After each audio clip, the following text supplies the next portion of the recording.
नमस्कार। आप देख रहे हैं संस्कृति टीवी। हिंदू धर्म में गंगा को पवित्र नदी माना गया है। महाभारत एवं पुराणों में गंगा की महत्ता एवं पवित्रता के विषय में सैकड़ों श्लोक हैं। स्कंद पुराण में गंगा के एक सहस्त्र नामों का उल्लेख है। ऐसा माना जाता है कि जो कोई भी इस पवित्र नदी में एक बार डुबकी लगा लेता है, उसके सारे पाप धुल जाते हैं। पर कभी आपने ये सोचा है कि आखिर ऐसा क्यों कहा जाता है? आखिर क्या कारण है कि लोग गंगा को पाप नाशिनी मानते हैं? इसके पीछे एक पौराणिक कथा है। चलिए आपको बताते हैं। शिव और पार्वती की कथा। पौराणिक कथा के अनुसार एक बार भगवान शिव और माता पार्वती गंगा किनारे विचरण कर रहे थे। उसी क्रम में घूमते दोनों गंगा के तट पर पहुंचे। यहाँ माता पार्वती ने देखा कि हजारों लोग गंगा में स्नान करने के बाद शिव का नाम लेते हुए बाहर आ रहे हैं, पर किसी के मुख पर मुस्कान नहीं दिखी। ये देख माता पार्वती को आश्चर्य हुआ। तब माता पार्वती ने शिवजी से पूछा, हे स्वामी, जब गंगा को पाप नाशिनी माना जाता है, फिर मुझे ऐसा क्यों प्रतीत हो रहा है कि इन लोगों को अपने पापों से मुक्ति नहीं मिली है? क्या गंगा पहले की तरह पवित्र नहीं रही? तब भगवान शिव ने माता पार्वती से कहा, हे प्रिय, गंगा तो पहले की तरह ही निर्मल और पवित्र हैं, पर जो लोग इनमें डुबकी लगाकर बाहर आ रहे हैं, उन्होंने वास्तव में गंगा में स्नान किया ही नहीं है। शिव के मुख से ऐसी बातें सुनकर माता पार्वती को फिर आश्चर्य हुआ और उन्होंने शिवजी से कहा कि ये कैसे संभव हो सकता है?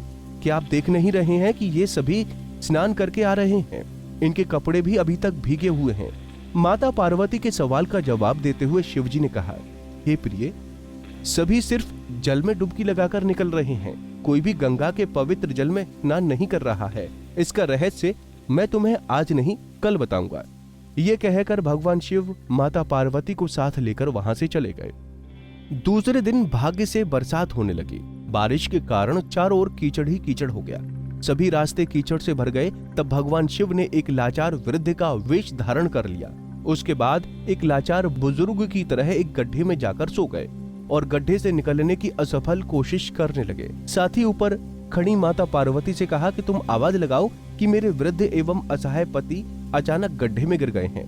कोई पुण्य आत्मा रहम करो और गड्ढे से निकालकर मेरे पति के प्राण बचाओ। साथ ही भगवान शिव के कहे अनुसार माता पार्वती लोगों को ये बता रही थी कि जो कोई भी मेरे पति को बचाने आए, उसे विश्वास हो कि उसने अपने जीवन में कोई पाप न किया हो, नहीं तो वो हाथ लगाते ही जलकर भस्म हो जाएगा।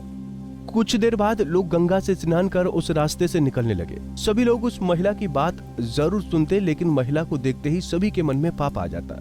इसलिए लोक लज्जा और धर्म के डर से कोई भी उस महिला के पास नहीं गया। कई लोगों ने महिला रूपी माता पार्वती से यहाँ तक कहा कि तुम इस बुढ़े को मरने के लिए छोड़ क्यों नहीं देती। कुछ लोग तो ऐसे भी आए जिन्होंने पहले तो मदद करनी चाहिए, लेकिन महिला की पाप वाली बात सुनने के बाद रुक गए। वो लोग ये सोचकर रुक जाते कि भले ही हमने गंगा में स्नान कर लिया है, लेकिन हम तो पापी हैं ही। इस तरह कई लोग आए और माता पार्वती की बातें सुनकर वहां से चले गए। शाम हो चली। तब भगवान शिव ने माता पार्वती से कहा, देखा प्रिय, गंगा में नहाने वाला कोई भी मुझे बचाने नहीं आया। उसी समय एक युवक हाथ में जलपात्र लिए हर हर करते हुए वहां से निकला। माता पार्वती ने उसे भी वही बात बताई और मदद मांगी। पार्वती की बातें सुनकर युवक का हृदय करुणा से भर गया। उसने शिवजी को निकालने की तैयारी की।